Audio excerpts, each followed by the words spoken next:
Check one, 2, 3.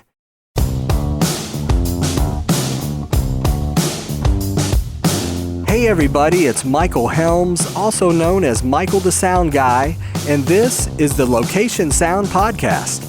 You know, each episode we talk with location sound mixers, boom ops, and other industry pros about the various aspects of recording sound on location, whether it's for feature and independent films, TV commercials, interviews, any time where dialogue from actors is recorded. I started my career in the recording studios in New York City with some of the big artists back in the day, and later on projects for networks like HBO, Sci-Fi Channel, and the Cartoon Network. As time went by, I got out of the studio and began working in production sound. Whether you're a seasoned veteran or just starting out, thanks for joining us. Well, hello my friends. This is a different episode than what we normally do. These are interesting times for sure. This COVID-19 thing is crazy. Everybody's at home. Projects are on hold. You know, my feelings are let's stay informed, but don't turn on the news and watch it all day, every day. That'll drive you crazy, and I just don't think it's the best thing to do. Yes, be prepared, but try to get some things done too. If you're stuck at home, watch some tutorials online, learn some new techniques, maybe research some new products out there. Update your website or create a website if you don't already have one. Check out a new podcast. I like 20,000 Hertz. They have stories about the world's most recognizable and interesting sounds. There's always something good to check out there. I also like the Tone Benders podcast. It's about sound design, but they focus on field recording. They have sound editing and audio post-production talks as well. But it's all related to what we do. That's a good one to check out. So I wanted to talk about a project I did for Toyota Racing. It's called Kyle Busch Signs the Line at NASCAR's Daytona 500 with the 2021 GR Supra. You know, this project was a lot of fun. We did 2 overnights at the Daytona International Speedway. It was about a week before the Daytona 500. We met at the Dick's Sporting Goods parking lot that's across from the racetrack. Of course, I always like to walk around and meet everyone when I arrive. The Toyota reps got there and they passed out our badges. And then we caravanned over to the track. You know, it was race week and it's a big time. So there's RVs all in the infield and we're like weaving around through there. And we ended up parking at the garages that are, right behind pit row. Of course, when you get there, you unload, you get everything ready, roll into the garage area where we were. And for people that don't normally do this, no one's going to tell you really what to do. You need to get there, set up, and get started.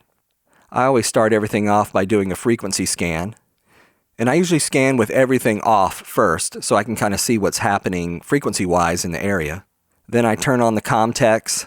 I also have Sennheiser G3s and G4s for camera hops.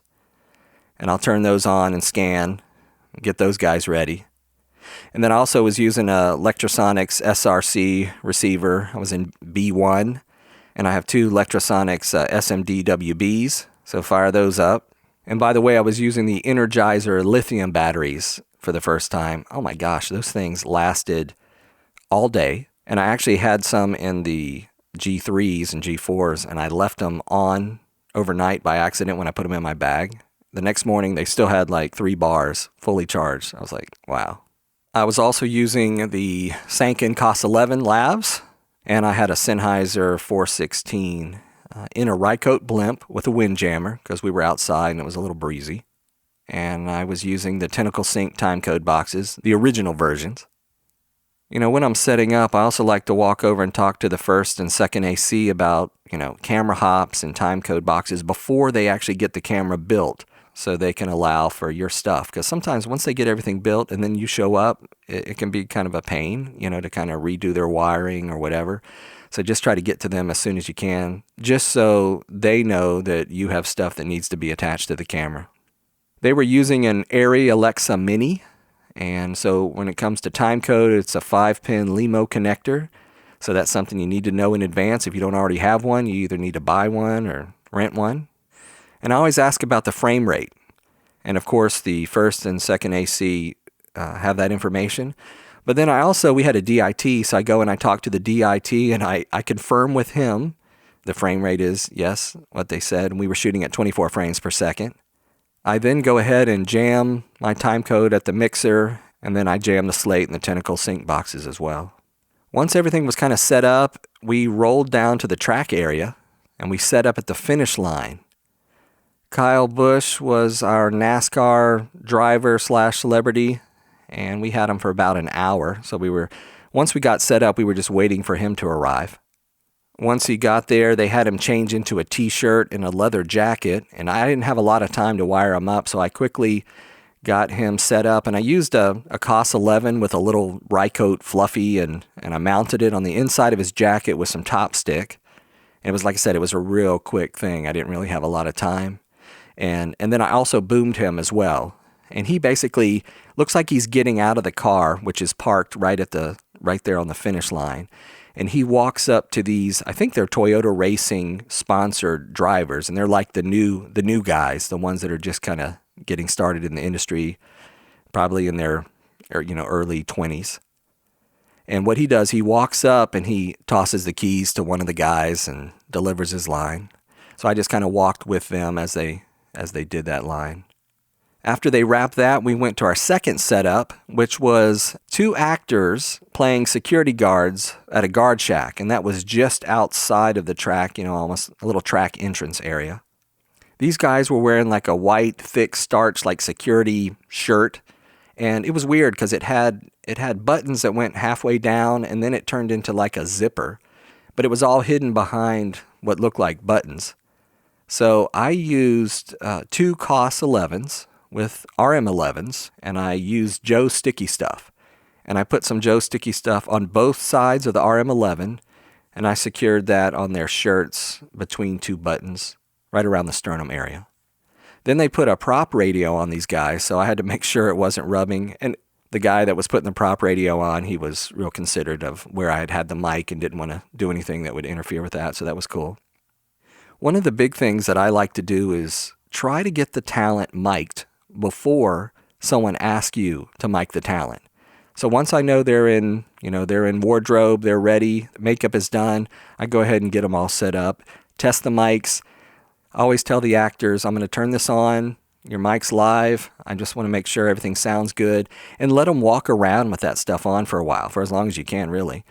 And then that way you can tell if something's rubbing, if you're hearing something weird, if you need to make adjustments, because I like to make sure if there is an issue with the mics, you get that taken care of before we start rolling.